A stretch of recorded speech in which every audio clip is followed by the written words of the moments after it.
Okay, I want to give you a concise and pretty comprehensive exam review.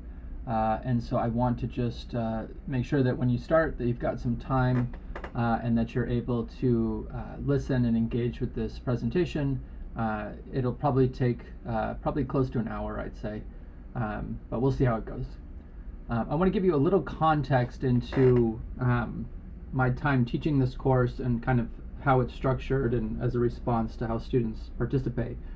In my nearly 15 years at Kingsborough, pretty much all students who have participated in the class have at some point discussed this idea of powerlessness, that they know what they'd like to have changed, but they don't know how to participate in that change.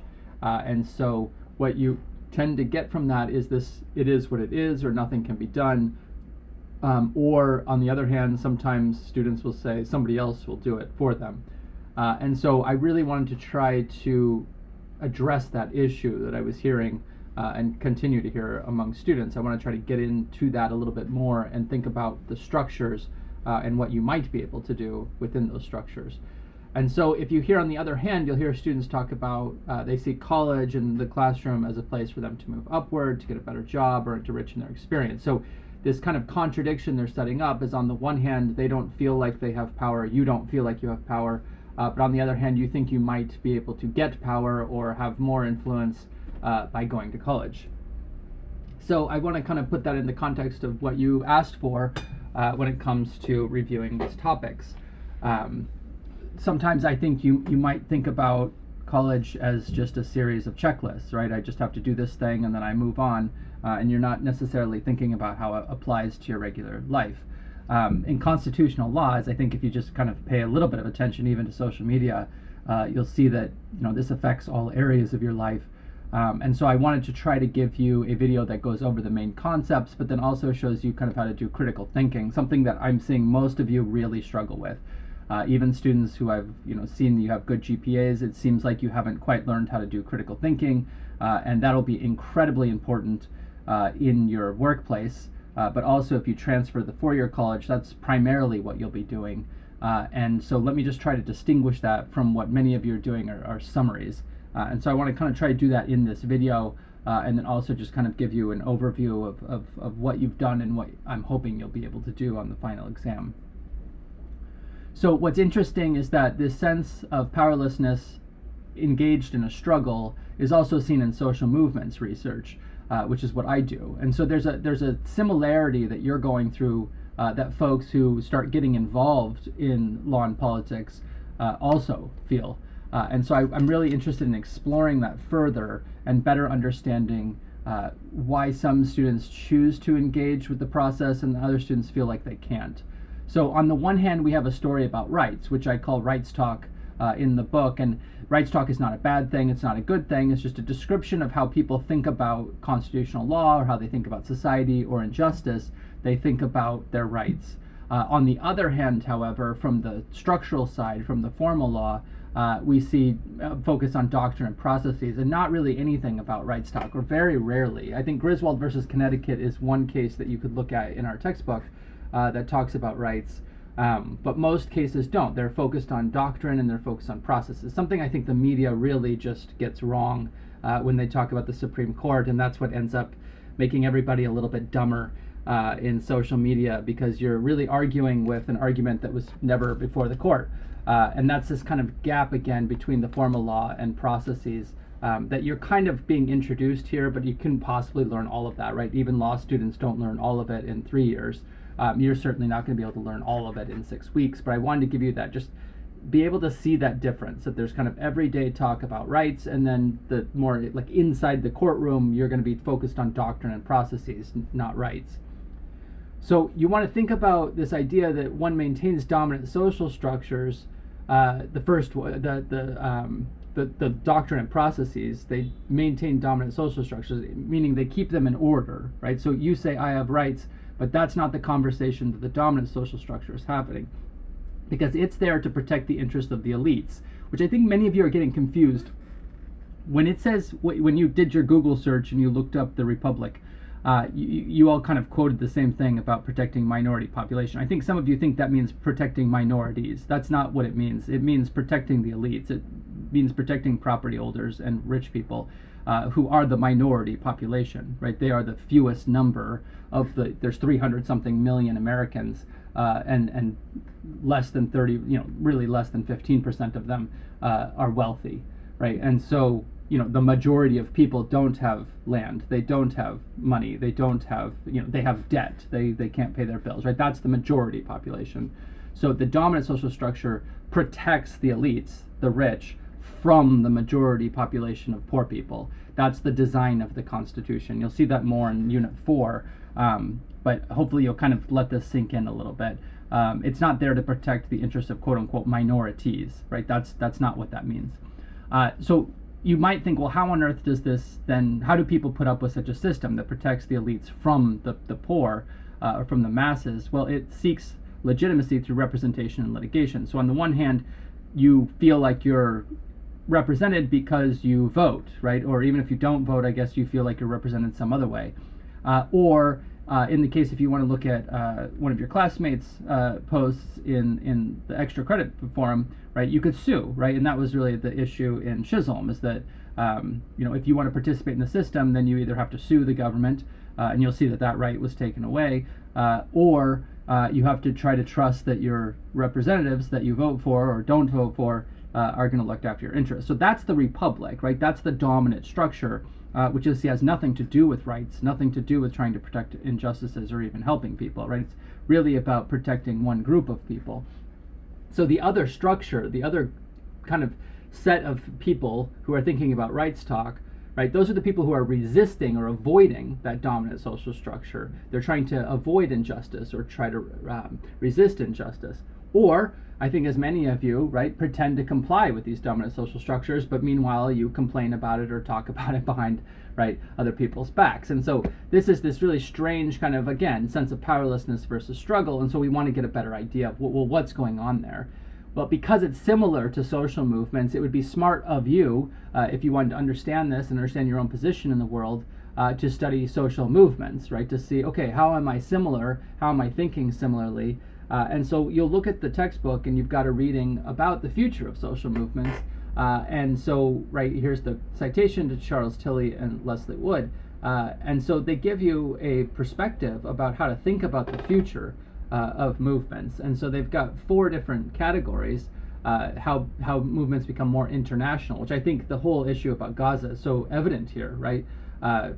20 years ago, I'm going to be careful here, 20 years ago, when this issue came up again, Gaza, it wasn't so international. There weren't so many different voices participating. It was really only the U.S., Israel, and the Palestinian organization. Now there's lots of voices that are represented all across the world. And so you've seen this has proved out to be true, that social movements are much more international. You've also obviously seen a decline of democracy, even in this country. We're talking about this.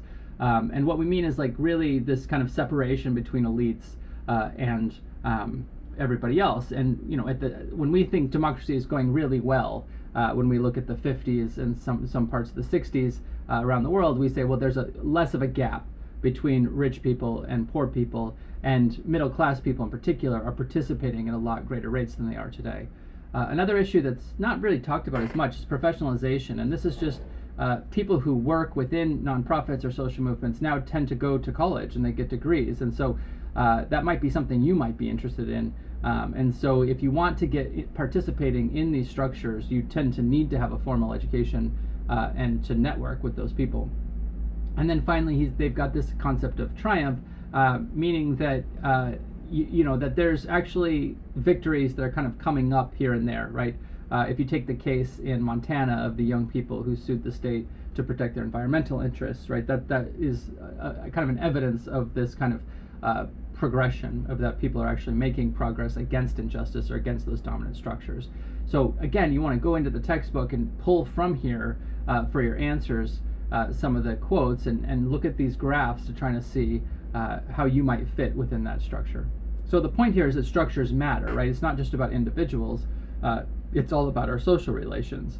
And so when I hear students say, well, most people, they say, I want to get power, to them, getting a degree and getting content knowledge and maybe some life skills, like, like learning how to read the book, learning how to critically analyze and not just summarize things. Because I have to be blunt with you, AI can summarize extremely well. And so if you're not learning how to do critical thinking, then AI is going to take your job, right? Because it can do the thing that you're doing. So you need to try to do the thing it can't do. And so in your mind, or in those students' minds, they think that if they just kind of gain these skills and they go through the process, that they're going to hold on, they're going to get more power. The problem is that that's not what power is. Power doesn't work that way, right? So you might be better off avoiding injustices or even maybe knowing what to do when you get into a situation.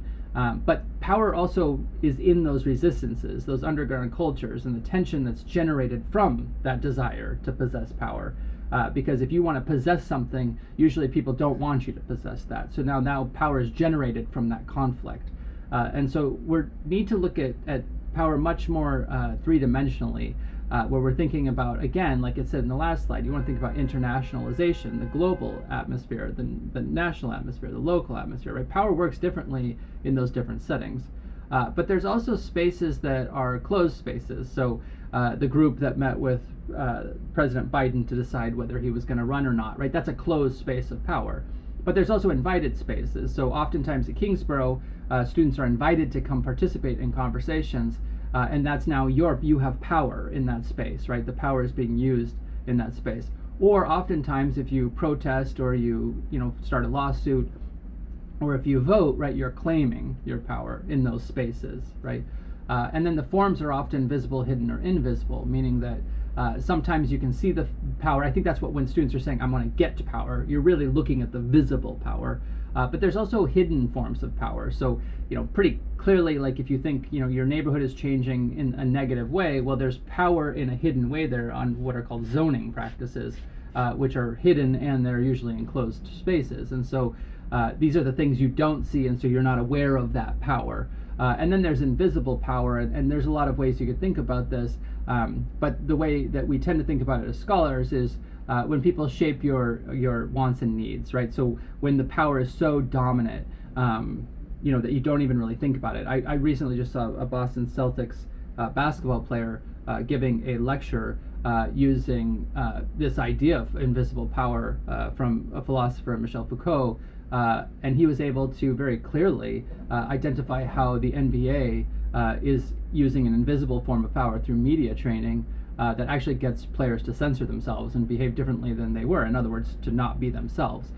So he's having this I wish he was in my class, right? Because he'd be able to talk to you more and more about, this process of really critically analyzing power and thinking about the social structures and how those are unequal and how that maintains domination, but also creates resistance, like the one he's now encountering, right? He's experiencing resistance. He's saying, I don't like this form of domination.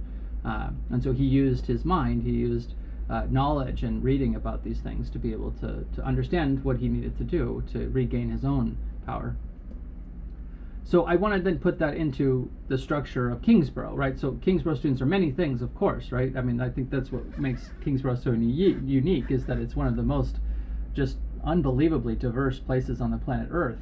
And so, if you want to think about what are the things that are in common, well, it's pretty similar to Brooklyn, with the exception that there are actually more black students in Brooklyn than there are black folks in Brooklyn, slightly, not much more, but slightly more, and fewer white students than there are actual white people in Brooklyn.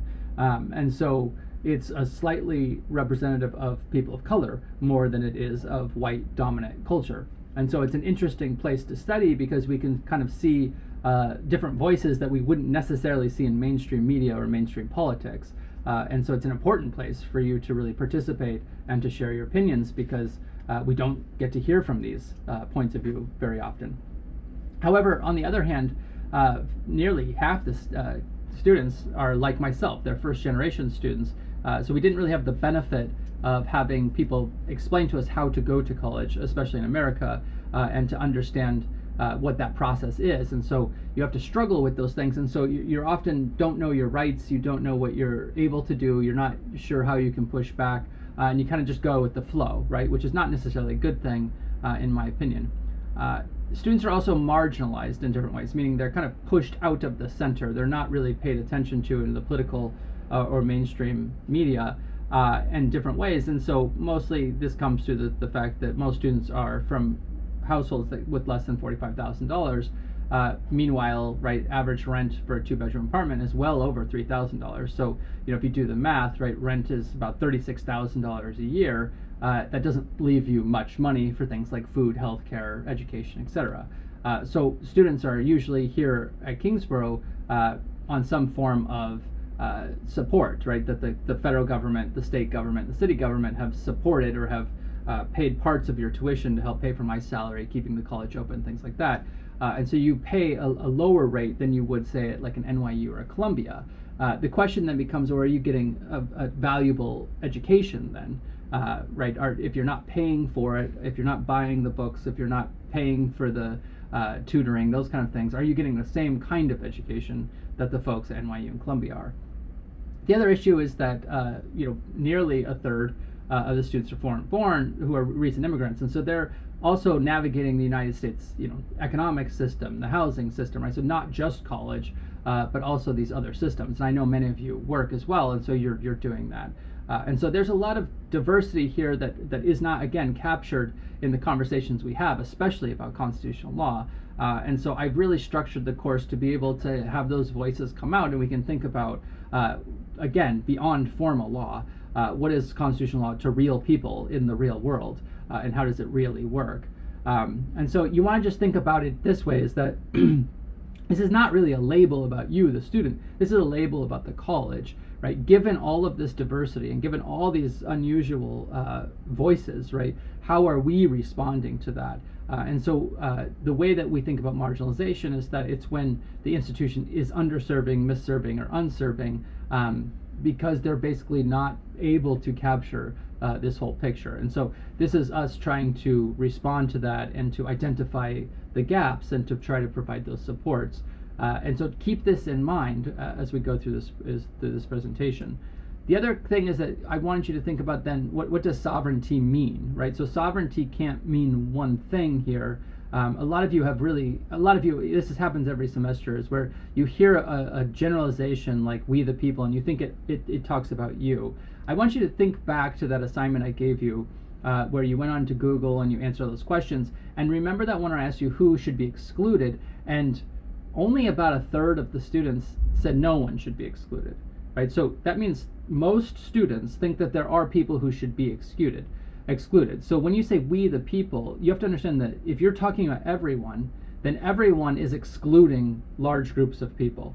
So the everyone that you just said is sovereign has just said these other people are not sovereign. So just keep that in mind, right? That's what Alexander Hamilton called the tyranny of the majority. The second issue is that when the framers said we the people, they meant we, like when you go to a family function and you're there with your family members, you say we. You're not talking about me. You're not talking about other people's families. You're not talking about all of America. You're talking about your family, the we, the people who are there. So when they said we the people, they meant we, the people who are at the convention signing this document. They're not talking about we, all these other people, right? They're certainly not talking about slaves. They're not talking about women. They're not talking about people born in the future, right? They're talking about themselves, right? So we the people didn't kind of mean what you tend to mean it today. And then the third kind of thing to think about is, let's say that we could possibly have this idea of we the people. That would really be an opposite of what we just talked about as a republic. So it wouldn't be a republic anymore. It would be a direct democracy.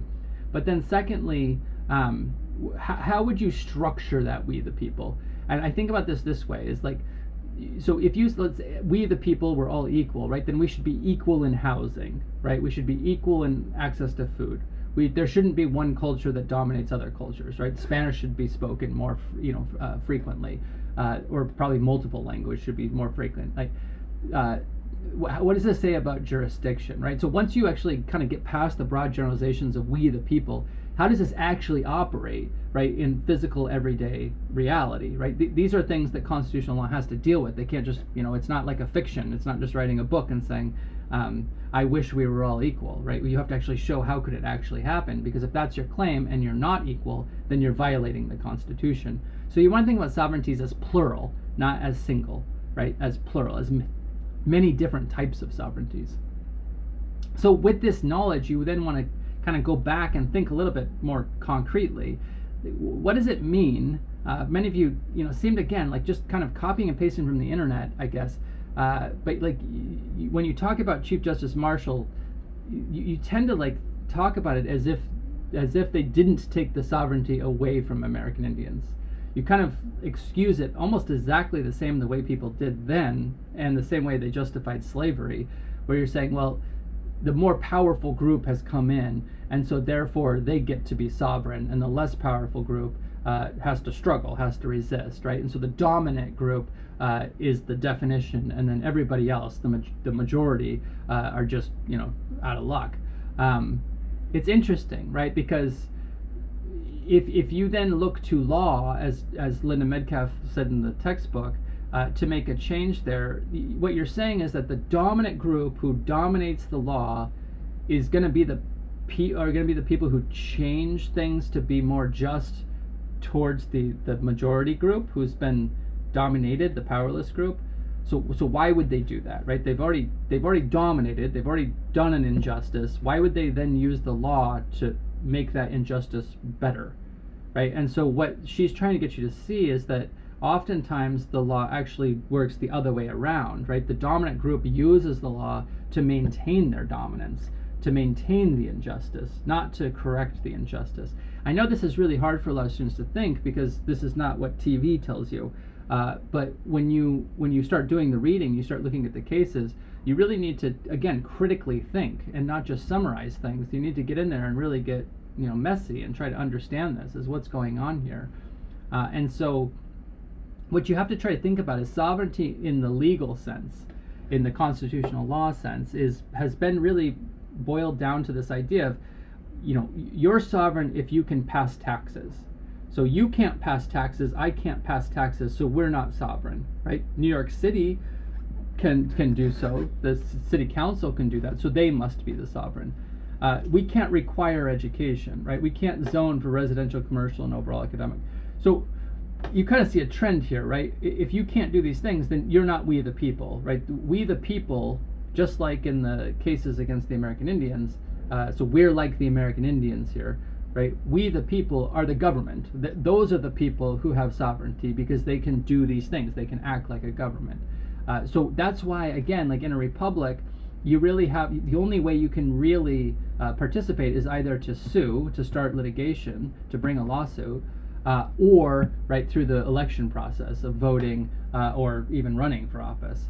So why does this matter? Well, the entire point of the United States Constitution, right, our whole theory about constitutional law is that it rests with this idea of consent to be governed, which I wrote this in a published paper, right, so you can see it in the real world, but it's not logical, or it's not correct, it's not the truth to say that you and I have consented to the United States Constitution because we didn't, right?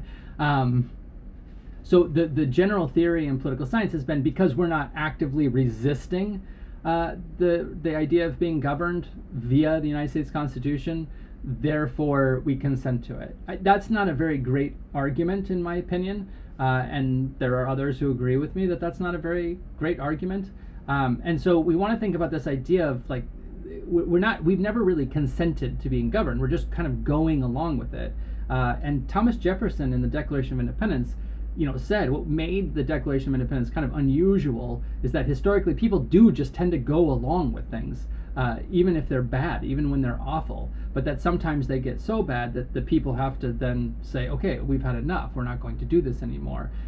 When you say, I've had enough, we're not going to do this anymore, and then you form a government, which for them took 20 years, so a whole generation, that's when you've got to the idea of I consent to being governed, because again, they wrote down and said, we the people accept to being governed, and this is how we're going to be governed.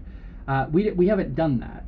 And so when you think about like this concept of sovereignty, it's kind of changed into a very different kind of way of thinking about things than the way that the framers did in the 1700s. And so we live more in a situation that Hannah Arendt described where, well, the sovereignty only matters if you're in the territory, if you're in the jurisdiction, and the government actors within that jurisdiction, in that territory, recognize you as a deserving subject. So if they think that you're deserving of rights, you might get rights. But if they don't think you're deserving, and this is where the politics of our time is very dangerous, is where you've got kind of people on both sides, they're saying the other side doesn't deserve to have rights. Well, now you don't really have sovereignty, and you don't really have freedom, and you don't really have a constitutional system.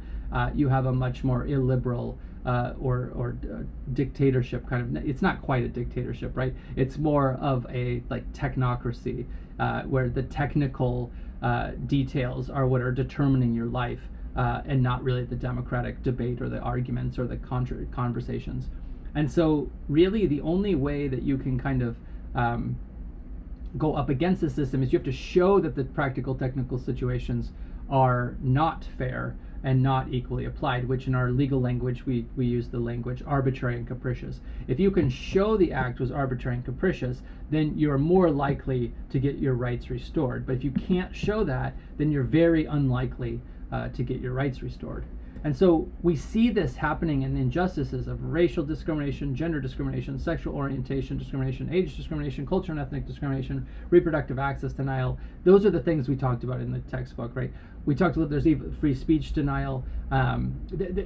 So this kind of gets back to like we the people. Well, that's clearly not the case, right? Because we the people clearly doesn't include all of these people who have been discriminated against and have had injustices against them. And so again, we want to then think about how do these groups make sense of this?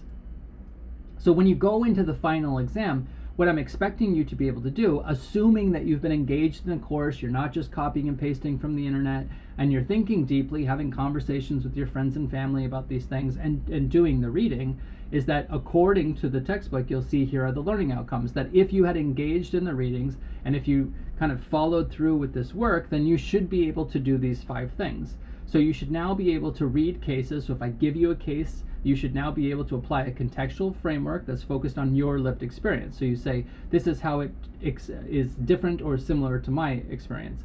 Then you'd be able to describe how the judges in that particular case are going to be different than judges in different cases, and why those judges might interpret the constitutional text differently. Some of you have said things like, well, if they all just did an originalist perspective, then we wouldn't have any disagreement. Well, that's not true, right? There's originalists on the Supreme Court now that disagree with one another. So even when they take an originalist perspective, which is very complicated, what would the founders do is a very strange kind of mystical process of like looking into a crystal ball and saying, here's what I think John Adams would have done today, right? I mean, it's really hard to say, well, I know for a fact that this is what the founders meant. The same thing with textualism. If you look at certain words within the Constitution, it's not very clear. And so if you look at Marbury versus Madison, for example, there's several legal scholars, including myself, who say, well, Marshall completely misinterpreted the purpose and the text of the Judiciary Act. And yet you don't see that in a lot of like very everyday conversations or textbooks, right? You'd have to read it for yourself. You'd have to read the Judiciary Act and you'd have to make up your own mind. And so how judges interpret text is not really based on whim or these kind of big picture issues. They're about, what's the injustice that they're dealing with, and then what's their own implicit bias, what's their legal training, what's their professional kind of norm, and so they're going to basically interpret the world and that case depending on those factors. So then you'll start to be able to contrast law. You'll say, oh, law is not a universal ideal. It's not this moral thing that everybody has to follow or else you're in big trouble. It's actually based in lived injustice. So you wouldn't really have law if there weren't injustices and then people were bringing cases and saying this thing happened to me. And what we say in constitutional law, we call those cases and controversies, right? These are things that are based on lived injustice. They already happened. So this is the process of proving universal idea is not correct, right? That because these things of injustices happen, these discriminations happen, we're forming law out of those experiences. And so then you'll start to see how are those similar to historical injustices and how are they different. A lot of times students think that things are just automatically getting better, but you can see that's not true, right? Things are back and forth, back and forth, back and forth, back and forth. And so you want to kind of, to be able to say this is like this other time, or this unlike this, unlike the 1950s, this is what's happening now. And then you'll be able to finally describe the tension between one form of law, which is all about trying to control society, which is a very illiberal, it's a very dictatorial, it's authoritarian, right? We call it bad here in the West. And then there's law as rights, which we think is good, right? This is trying to limit that dictatorship. And so America, for better or for worse, the constitutional legal system is really trying to balance these two tendencies, one towards being a dictatorship and one towards being everybody, gets to do whatever they want. Which some people, libertarians think that's utopia. They think that's heaven. A lot of students I hear, powerless students who come from marginalized community, that sounds like anarchy to them. That terrifies them. So think about that, right? Wealthy white people love that idea. Poor people of color are scared of that idea. And so that's a tension, right? Why does that tension exist? It's not the ideas, right? It's the lived experience of people. And so that's what you should be able to do now when you read a case. It's not just summarizing a case, because again, like I could say, Google and AI can already do that. And so I don't know why a teacher would ever ask you to do something that a computer could do. So what you want to start to understand is that the system was designed to work this way. It was rooted in racial capitalism. It was the idea that whites were superior and that they should protect their government. They should form a government for them, by them, of them, to protect them against everybody else. And so property was the most important thing. It was protecting white men's property from those people who didn't have property, including slaves, including women, including children, including poor people, including American Indians, including the French, right? There's lots of people they were protecting their property against. So human rights weren't as important. And James Madison in particular was really trying to solve this riddle of trying to figure out which one is more important, human rights or property first.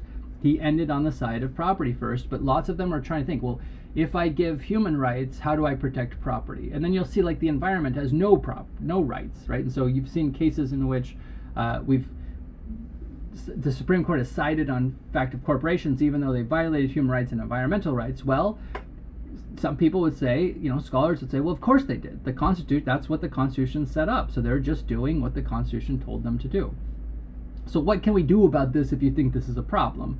Well, what we do in higher education is we study these things. We study the theories and practices based on a variety of methods, which also includes your perspective.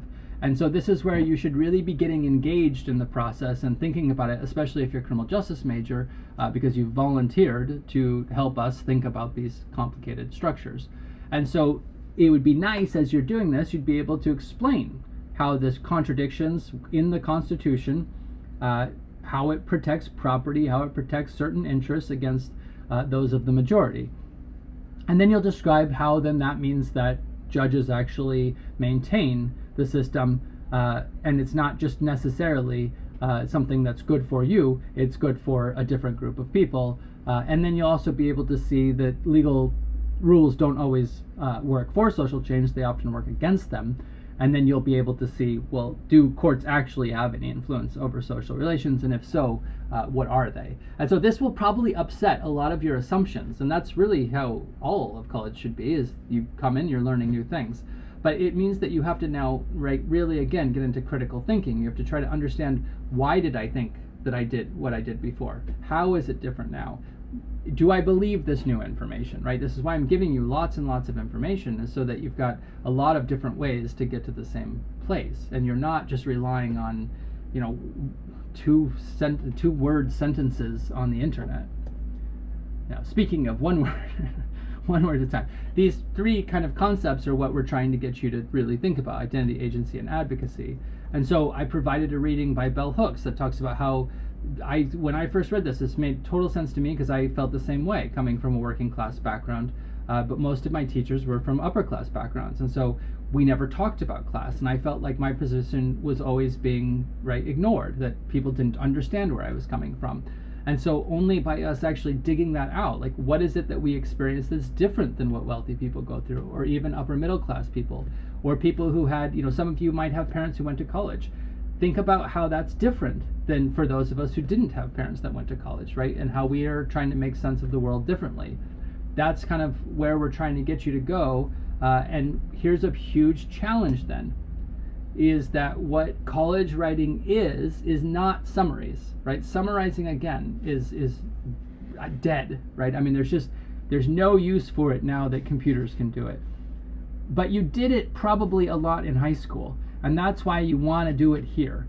But that's not what college writing is. Instead, what college writing is, you have to be able to take concepts, which means you have to understand the concepts, not just repeat them. And so you have to be able to understand them, and then you have to go into the readings and you have to pull out things from those readings that help me understand that you actually know what you're talking about, and that you can use those concepts in a way that then is taking from the discussion boards, taking from quotes and paraphrases from the readings, and then takes these theories, and you're responding to a question, right? You're trying to show me that you understand how these things work in response to a particular injustice or situation. So you kind of take all these pieces over here on the right and you rearrange them in the way that you most understand them. And I just kind of put a couple of arrangements that you might do, right? So you might start by thinking about the system. A lot of you do that. You think about cops, corrections, courts, the inputs, outs, they're trying to close cases. And so, okay, how can I better understand that? Well, I'd probably want to start with standpoint theory. What's my relationship? Am I trying to be a cop? Am I trying to be a correction officer? Am I trying to be a lawyer? Have I been a victim of injustice in this system, right? What are the cultural norms? What do we think about the system? How you know, right after the World Trade Center attack, cops were like worshipped for like a decade, right? And now, I don't know, they're getting a little bit pushback. We'll try to understand that, right? If it was kind of, if they were treated like normal human beings and then there was pushback, it would be less upsetting than if they were treated like gods and then all of a sudden they're treated like villains, right? Those are norms that affects the way that we think about these systems. And so then when we look at intersectional harm, race, class, and gender, right, we want to start looking at specific cases. Well, how did that affect your standpoint in those norms? And then you start to be able to understand, okay, I see what these three concepts are, rights, tech, polylocality, and sovereignty, is that they really depend on the social norms, the culture, and the standpoint theory, right? That's going to influence how you think about these things. And so the more points of view you can kind of think about and see, then the better off you're going to be, and the easier it is going to be for you to do college level writing. So again, it's not just a summary and not just saying what you think, right? It's about getting in here and really pulling multiple things up against each other to show that you actually know what these concepts mean and you can apply them. So here's what, you really, if you wanted to know I did a really great job, I'm really ready for the next class, I'm going to do really well when I transfer to the four-year college, I'm going to really, do wonderfully in my professional life. Or if you want to know what the students who talk to me 10 years later and are successfully working in their careers, what are they able to do, right? This is what they're able to do. You're able to use a socio-legal approach to study constitutional law by examining the historical cases, not just summarizing them, but by pulling out 2 or 3 and saying, this is what I think based on this language that I got from the cases. And then you're able to think about that through humanities-based perspectives. And that's the ones I gave you of Dr. Martin Luther King Jr. I gave you the one from Sonia Sotomayor, the Supreme Court Justice. I gave you one from Patricia Hill Collins and her experience of being a law student and then trying to get housing and being denied, right? And so you see this, the humanities base is really based on how things really work. And then we're going to apply those in the current civic challenges of democratic engagement. Like, you look at the Gitlow case, and Gitlow printed a book poorly, and that was considered, that talked about, right, the government being bad and being a deep state and all these things that Donald Trump says. And Gitlow went to jail, he went to prison. And yet Donald Trump says the exact same things and has organized far more than Gitlow ever did, and he doesn't go to jail for that. So we have changed what we think over time about what we believe free speech to be. Another example would be in the 60s and 70s, people went to jail for what was called obscenity, where they posted lewd images or they used language that was offensive. Clearly that doesn't happen today, right? So our attitudes towards free speech has changed pretty dramatically over the last 50 to 100 years. And so you need to be able to think about our current civic challenges in those changing environments. So then you discuss how judges interpret the Constitution to address those social conflicts and those social inequalities. And remember, that doesn't mean that they're going to solve them. It doesn't mean they're going to fix those problems. Sometimes they make them worse. You're going to include racial disparities in the legal system. That's in Unit 1, where you see that there are outcomes to racial bias, right? So it's not just feelings that people have. There's actually physical, manifested here in the world effects that happen to people of color in particular. So these biases affect the legal outcomes. Those kind of constantly create challenges faced by marginalized groups, and then the impact of gender, social class, and sexual orientation on legal experiences is kind of clearer when you can kind of explain how that system works, right? Judges do one thing, affects then the system then creates these biases. The biases then are felt by real people who then have to organize or are victims of injustice. And so you kind of think about it that way. So you're going to include cultural differences, you're going to challenge the dominant legal assumptions, and you're going to discuss advocacy for social change. Doesn't mean you have to advocate for social change. You can if you want to, but I'm not forcing you to do that. You just have to discuss this process of how people go from injustice, lived experience, knowledge, and then they advocate for social change.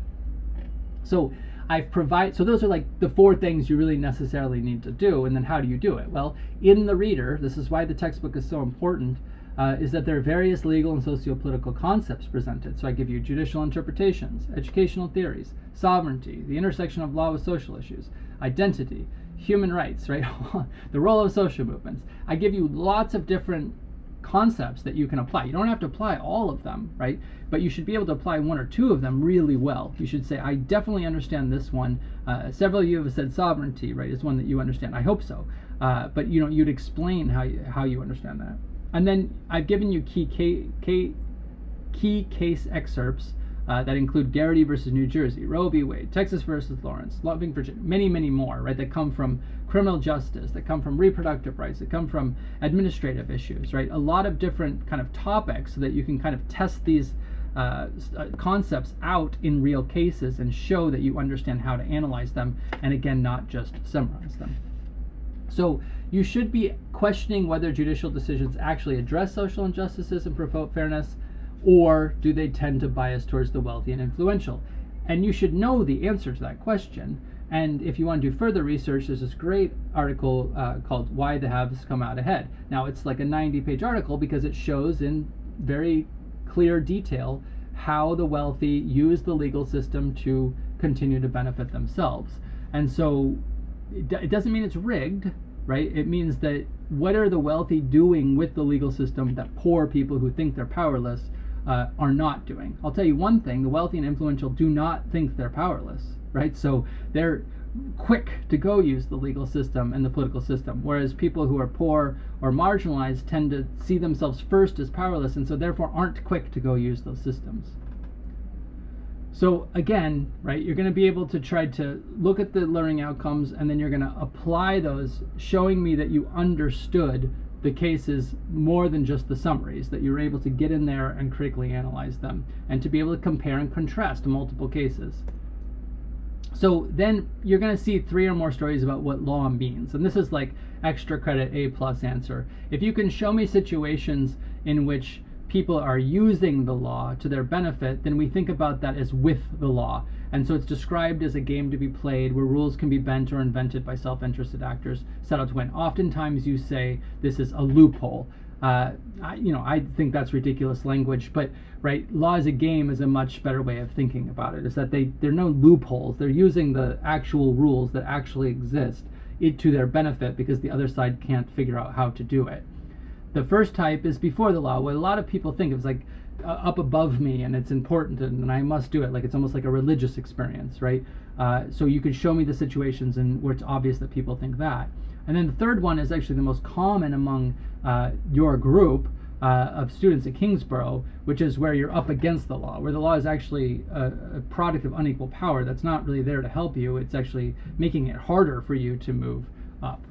And so you'll start to see some of the answers that students have been trying to work through in our class. If you look at the discussion boards carefully, you'll see this is, again, what we're trying to get at in our learning outcomes that we talked about in the first week. And so if you just take a second to just kind of look at some of these, you might see some things that jump out. So like some that come to me is listen to different perspectives and find ways they can be proactive rather than reactive. I think that'd be great. I think participating in group discussions and projects where we share ideas and develop proposals to solve problems like policeman conduct or treatment of inmates in prisons, I think that's really interesting. I wonder whether you have the knowledge and the ability to do the research necessary to be able to develop proposals. And so I think, that's something you want to think about. Have you done that in this class, right? Have you learned enough where you could present a solution that students from different backgrounds and different perspectives would be able to agree with you and you could all work together? Something to think about and something to play around with in the discussion board. Another one would be that we apply democratic values like fairness and equality, consider ethical and moral principles, right? My question, of course, always there is whose morals, right? Because not everybody agrees on what fairness and equality mean. And so that kind of goes back to the other comment of like, how do we start just getting people together and having these conversations? Have you been doing that? Have you been thoughtful and just in your responses to your classmates? Or have you mostly just said, yeah, good job, I agree with you, right? And not really thought about it at all, right? We can't have a just and thorough legal system that doesn't think, right? And just always agrees with people or says, I don't like you, right? It needs to be something that's got more critical thinking. And then so doing research is something that I hope that you've learned how to do in this class, in the sense of being able to be given a lot of different perspectives and a lot of different information and be able to figure out how to organize it, because research is really about organization. And so then you'd be able to take this information and start conducting it in future classes.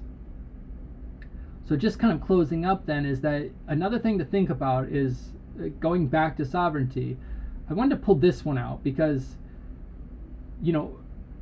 a lot of you are thinking about we the people, or you're thinking about your own agency, and you're thinking about your ability to affect change, which I think is a great idea. But then as soon as I gave you the chance to be different, to have control over your own life, and to be involved, you gave it away to me.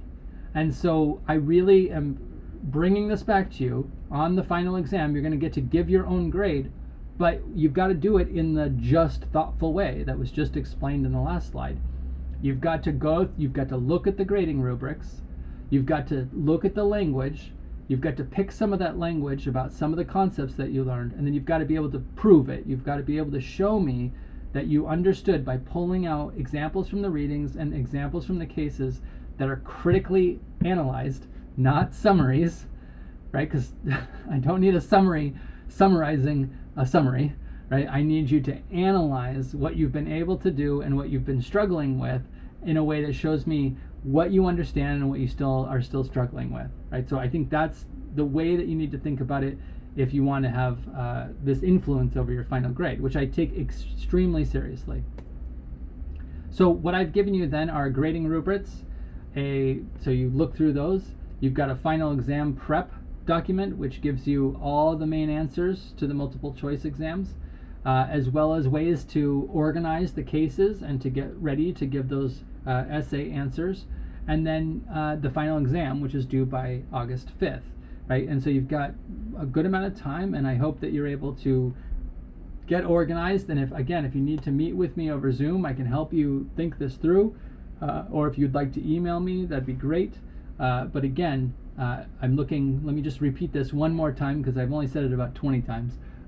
Please do not summarize. I don't need summaries, okay? And really you should stop summarizing, and you should be able to start critically analyzing. Say what you understand, what you're still struggling to understand, and then show it. Show how you understand by pulling quotes and concepts and paraphrases from the reader that shows me, wow, you've been really doing the readings, you've done your own research, you understand these concepts, and now you're able to go out and explain it to the world and move on through the Justice Academy and become productive members of this society that we all live in together. I'll feel so much better about our country based on your final exams if you're able to get in there and really give me 100%. So I hope that this has been helpful, and again, reach out to me if you need anything else. And I got it done 10 minutes before an hour, so wonderful.